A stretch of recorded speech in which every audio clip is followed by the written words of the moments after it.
Cricket को हमेशा से अनिश्चितताओं का खेल माना गया है, इसलिए मैच के अंतिम गेंद होने तक निर्णय कर पाना काफी कठिन होता है। कुछ मैच तो ऐसे होते हैं जहां आखिरी गेंद पर सांसें थम जाती है, कलेजे मुंह में आ जाते हैं।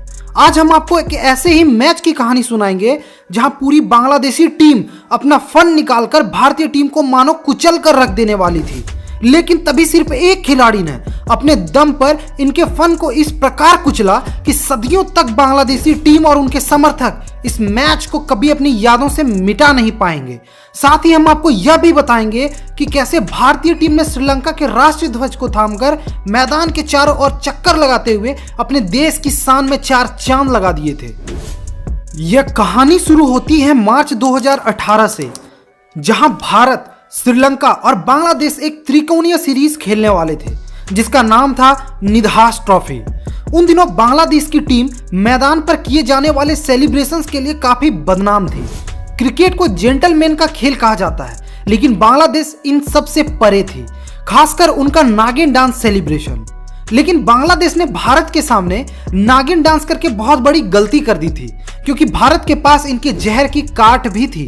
इस पूरी कहानी को समझने के लिए हमें कहानी में थोड़ा पीछे चलना होगा। इस सीरीज में भारत 4 में से 3 मुकाबले जीतकर पहले ही फाइनल्स में पहुंच चुकी थी, इसलिए श्रीलंका और बांग्लादेश के बीच होने वाले सेमीफाइनल मैच का महत्व काफी बढ़ चुका था। मैच से पहले इन दोनों टीमों के बीच माहौल काफी गर्म था, लेकिन मैच के दौरान भावनाएं अपने चरम पर पहुंच चुकी थी। श्रीलंका ने पहले बल्लेबाजी करते हुए 159 रन बनाए थे। जवाब में बांग्लादेश को अंतिम 5 गेंद पर 12 रन चाहिए थे। इसी ओवर में 2 गेंद बाउंसर डाल दी जाती है, लेकिन अंपायर द्वारा इसे नो बॉल करार नहीं दिया जाता है। इस बात को लेकर बांग्लादेशी कप्तान साकिब गुस्से में अपने खिलाड़ियों को मैदान छोड़कर वापस बुलाते हैं कि तभी बांग्लादेश के सब्स्टिट्यूट खिलाड़ी मैदान के अंदर जाकर श्रीलंकन खिलाड़ियों से दुर्व्यवहार करने लगते हैं। अंपायर के बीच बचाव के बाद माहौल शांत होता है तो महमूदुल्लाह चौका और छक्का लगाकर बांग्लादेश को जीत दिला देते हैं। बांग्लादेशी खिलाड़ी काफी उत्तेजित होकर नागिन डांस करने लगते हैं। श्रीलंकन खिलाड़ियों से की गई बदतमीजी से पूरा क्रिकेट जगत हैरान था, लेकिन इन सब की हैरानी बस सोशल मीडिया तक ही सीमित रह गई थी। श्रीलंका के खिलाड़ियों से लेकर दर्शक तक सभी अपमानित महसूस कर रहे थे, इसलिए अपने अपमान के बदले की आस वो भारत से लगाए बैठे थे। यही वह कारण था कि 18 मार्च 2018 को होने वाले फाइनल मुकाबले में भले ही मैच भारत और बांग्लादेश के बीच था, लेकिन सबसे अधिक संख्या में दर्शक श्रीलंका के मौजूद थे।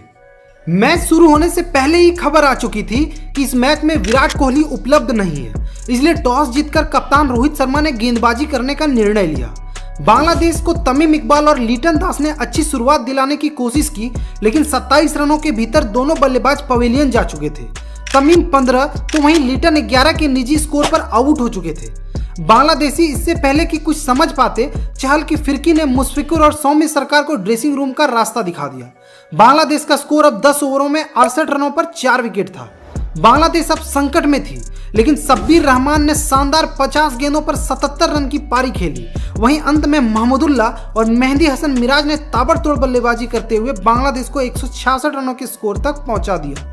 सितारों से सजी भारतीय टीम के लिए 167 रनों का लक्ष्य उतना भी कठिन नहीं था, लेकिन आज भारत के मध्य क्रम के रीढ़ की हड्डी किंग कोहली मैदान पर नहीं थे, इसलिए यहां कुछ भी हो सकता था।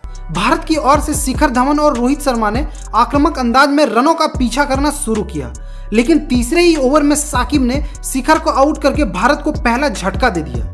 तो वहीं रुबेल ने अगले ओवर में रैना को आउट करके भारत का स्कोर 32 रनों पर 2 विकेट कर दिया। भारत मुश्किलों में थी, लेकिन कप्तान रोहित शर्मा अभी भी मैदान पर जमे हुए थे।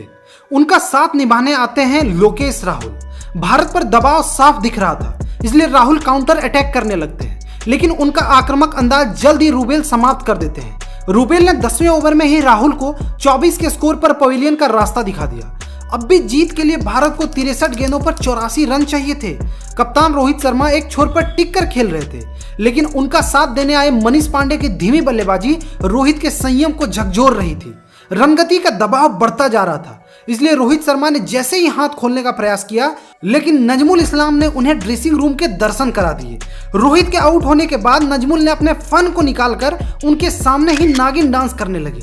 बांग्लादेशी खिलाड़ियों को इस बात का तनिक भी एहसास न था कि इस प्रकार का फन फैलाना उन पर कितना भारी पड़ सकता है।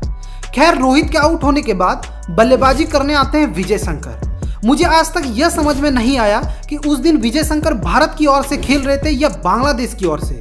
ऐसा मैं क्यों कह रहा हूं, आपको वीडियो के अंत में जरूर पता चल जाएगा। भारत को यहां से जीत के लिए 40 गेंदों पर 69 रन बनाने थे। लक्ष्य अभी भी कठिन नहीं था, परंतु मनीष पांडे और विजय शंकर आज बांग्लादेशी गेंदबाजों के सामने पानी मांगते नजर आ रहे थे। बस यहीं से बांग्लादेश मैच को अपने कब्जे में करने लगता है। भारत को जीतने के लिए अंतिम 18 गेंदों पर 34 रन चाहिए थे। 18वें ओवर की कमान मुस्तफिजुर रहमान के हाथों में थी, वहीं स्ट्राइक पर थे विजय शंकर। उस ओवर को विजय शंकर अपने जीवन में कभी भूल नहीं पाएंगे, क्योंकि उस दिन गेंद को मानो उनके बल्ले से नफरत सी हो गई थी। विजय शंकर प्रयास भरपूर कर रहे थे, लेकिन चाहकर भी वो कुछ नहीं कर पा रहे थे। और देखते ही देखते इस ओवर की 5 गेंदों को विजय शंकर पूरी तरह से बीट कर गए। भारत की किस्मत इतनी खराब थी कि इस ओवर में भारत ने मनीष पांडे का विकेट भी गंवा दिया, और उस वक्त भारत का स्कोर था 133 रनों पर 5 विकेट। अब यहां से जीतने के लिए भारत को 12 गेंदों पर 34 रन चाहिए थे। जीत के दरवाजे बंद हो चुके थे, उम्मीदें टूट रही थी। भारत के साथ साथ श्रीलंका के भी दर्शकों के चेहरे सूख चुके थे। इन सब के बीच एक बल्लेबाज मैदान पर एंट्री करता है, नाम दिनेश कार्तिक। बांग्लादेश के कप्तान साकिब ताबूत में आखिरी कील ठोकने के लिए अपने सबसे किफायती गेंदबाज रूबेल को 19वें ओवर में बुलाते हैं। उस मैच में रूबेल जबरदस्त गेंदबाजी कर रहे थे। उन्होंने 3 ओवर में महज 13 रन ही खर्च किए थे। परिस्थिति हर तरफ से भारत के विपरीत थी। जैसे ही रूबेल पहली गेंद डालते हैं तो कार्तिक उसे लो फुल टॉस में बदलकर लॉन्ग ऑन में छक्का जड़ देते हैं। अगली गेंद हाफ वॉली थी, जिसे कार्तिक मिड विकेट के ऊपर से चौका जड़ देते हैं। बांग्लादेशी इन झटकों से उबर पाता कि तीसरे गेंद को भी फ्लिक करके कार्तिक लेग साइड में छक्का जड़ देते हैं। इस शॉट के साथ जहां दर्शक फिर से उठ खड़े हुए, वहीं बांग्लादेशी खेमे में हाहाकार मच चुका था। अगली गेंद डॉट हो जाती है, वहीं 5वीं गेंद पर कार्तिक 2 रन निकालने में सफल हो जाते हैं। ओवर की अंतिम गेंद पर सभी खिलाड़ी सिंगल रोकने के लिए आगे खड़े होते हैं, लेकिन दिनेश कार्तिक एक खूबसूरत रैम शॉट खेलकर गेंद को चौके के लिए भेज देते हैं। रूबेल के इस ओवर में कार्तिक ने 22 रन कूद डाले थे।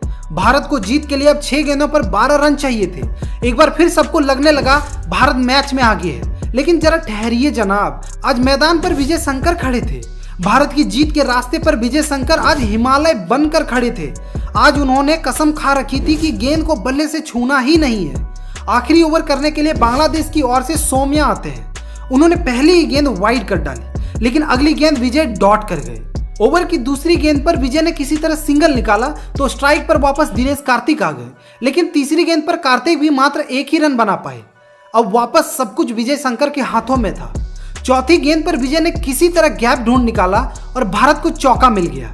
पूरे मैच में यही एक पल था जिसे विजय हमेशा याद रखेंगे।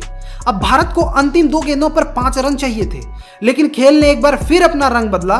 5वीं गेंद पर जैसे ही विजय ने छक्का लगाना चाहा तो गेंद हवा में चली गई और बाउंड्री पर खड़े मेहदी हसन ने अद्भुत कैच लेकर भारत को पूरी तरह से बैकफुट पर धकेल दिया।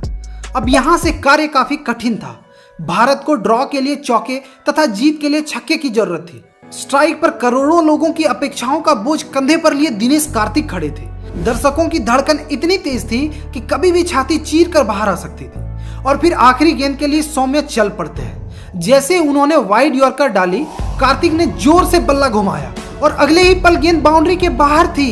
अंतिम गेंद पर छक्का लगाकर कार्तिक ने भारत को वो जीत दिला दी थी जिसे सभी क्रिकेट प्रेमी सदियों तक याद रखने वाले थे।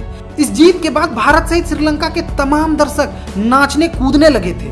उन्हें अपने अपमान का बदला मिल चुका था। इस अपार समर्थन को देखकर भारतीय खिलाड़ियों ने श्रीलंका के राष्ट्रीय ध्वज को थामकर मैदान के चारों ओर चक्कर लगाए और जबरदस्त खेल भावना का परिचय भी दिया।